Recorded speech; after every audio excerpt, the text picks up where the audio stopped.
Pessoal, quero fazer esse vídeo para dar uma resposta ao senhor Gilmar Mendes, ministro do STF, que se colocou numa entrevista de forma, eu acredito que seja prejudicial à vida pública dele. Pessoal, é muito sério quando alguém se coloca acima de tudo. Pensei a minha vida toda, como estaria se eu tivesse quando eu chegar diante de Deus?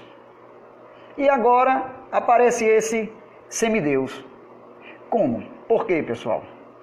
Por que é que eu estou tão revoltado? Tá certo? Porque esse vídeo de Gilmar Mendes, desse ministro, que é pago pela população, ele coloca assim, ele diz assim, isso é porque ele fala que todos estão falando sobre justiça, como se ninguém entendesse de nada, só ele entende, mas parece ao contrário, que ele não entende de nada. Porque é um vai e volta nas opiniões, porque dependendo de quem, ele está assumindo uma ou outra posição. Então vamos lá, o que é que ele fez? Ele, numa entrevista desastrosa, ele se colocou acima de tudo. Quando ele coloca assim, não, porque agora todo mundo quer saber, todo mundo agora quer saber, isso está preocupando ele, está preocupando o STF. O brasileiro está procurando ler mais, o brasileiro está procurando entender por que o ministro diz uma coisa e depois no outro dia, quando é outra pessoa, ele diz outra. Qual é a opinião afinal? O que é que a lei diz? E o brasileiro foi na lei. E quando vai na lei, ele descobre que o STF é oportunista, vai pela sua oportunidade, né? Então, ele disse assim, que a coisa, agora todo mundo temos técnicos de futebol, o futebol é desse jeito, agora temos pessoas que entendem, vários juízes, como se as pessoas não fossem nada, ele vai menosprezando, diz assim, jornalistas, tipo isso assim, isso é conversa só de jornalista, agora é conversa também de jornaleiro. Meu amigo, você bem queria ser um jornaleiro, que não dependeu de ninguém para vender o jornal dele, para trabalhar, acordar de madrugada para trabalhar. Não é chegar se sentindo um semideus e dizer assim, uma Corte Suprema não se pode curvar as coisas daí, as coisas das pessoas. A Corte Suprema deve se curvar à nação, porque a Corte Suprema é para a nação. O seu salário, senhor Gilmar Mendes, o seu salário é pago pelo jornaleiro que o senhor fala mal. O senhor tentando agredir os jornalistas, falou em jornaleiro. E o senhor não sabe que o jornaleiro trabalha, ele não entra porque um presidente bota ele numa coisa. Ele não vai para jantares à noite, na madrugada, na casa do presidente, para ter nenhum tipo de benefício, não. Ele acorda de 4 horas da madrugada para vender seu jornal. Então, para no jornal ter o que o senhor falou, essa besteira de dizer que a Corte Suprema encheu a boca com a Corte Suprema. O senhor, doutor, o senhor tem que se tratar. Não só o senhor, mas eu acredito que essa falta de trabalho de vocês e se metendo muito na política tem acabado com a saúde de vocês. Eu acredito, não vou chamar vossas excelências, porque vossas excelências não me representam mais.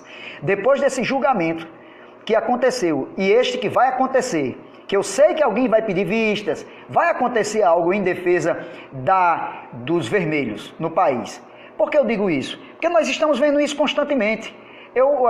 Um tempo desse eu passei em uma avenida e estava vendo um movimento dos vermelhos lá, né, dos que mandam hoje no país. Nossa bandeira não é vermelha, pessoal, porque se eles mudarem fica muito na cara. Mas toda a legislação é a legislação que recobre de direitos os vagabundos.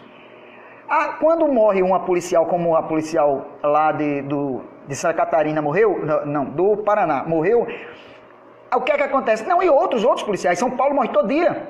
Certo? Aqui em Natal já vem morrendo acho que uns 17 esse ano. Por que acontece isso? Porque eles não saem nem na mídia. Eles não são homossexuais, muitas vezes. Então não saem na mídia. Eles não são negros, não saem na mídia. Eles não são pró-aborto. Eles não são uso das drogas.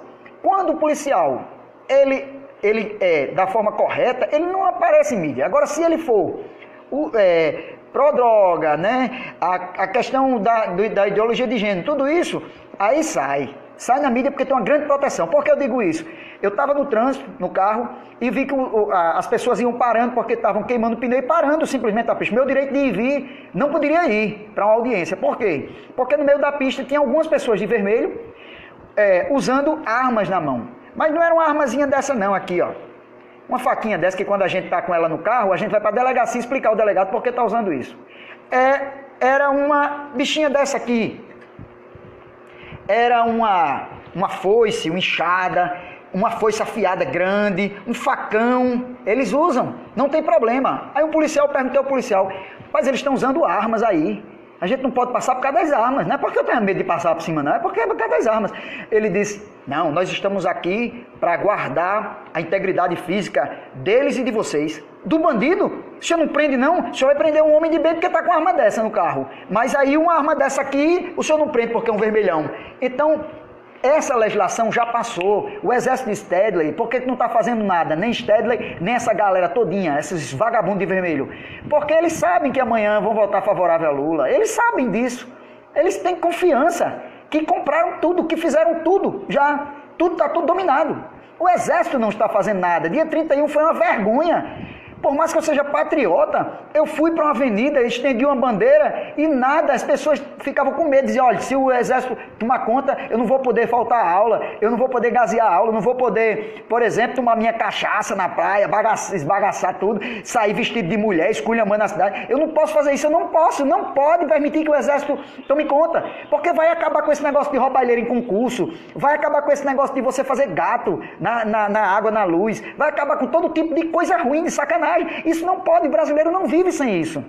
Então o povo não quer o exército, porque o exército vai organizar, vai fazer com que as crianças estudem realmente, vai fazer com que elas aprendam realmente, não vão para a escola apenas para comer. Então isso aí não presta para o brasileiro. O brasileiro não quer um país assim. Mas vocês, que são representantes nossos nessa Suprema Corte, façam as suas partes, cada um trabalha no que pode. Façam a lei. Amanhã estaremos em frente aos tribunais e confiamos. Olha, o exército já está impaciente, mas infelizmente não tomou nenhuma conclusão, nenhuma, vamos dizer assim, definição do que vai ser feito.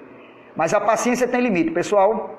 Então, Gilmar Mendes, respeite os jornalistas, respeite os jornaleiros, respeite as pessoas do Brasil, respeite as pessoas do Brasil. O senhor é pago por elas. Deve um pedido de desculpa público. Estamos aguardando o seu pedido de desculpa, Gilmar. O senhor não é mais do que ninguém. E sua Corte Suprema só está lá porque o Brasil paga ela. E o Brasil somos nós brasileiros. O senhor não pode vir desmoralizar os brasileiros. Estamos esperando a sua resposta. A hora de falar é sua. Fala, ministro Gilmar Mendes. Se não estiver soltando alguém enquanto isso. Mas se não estiver soltando alguém, fale alguma coisa.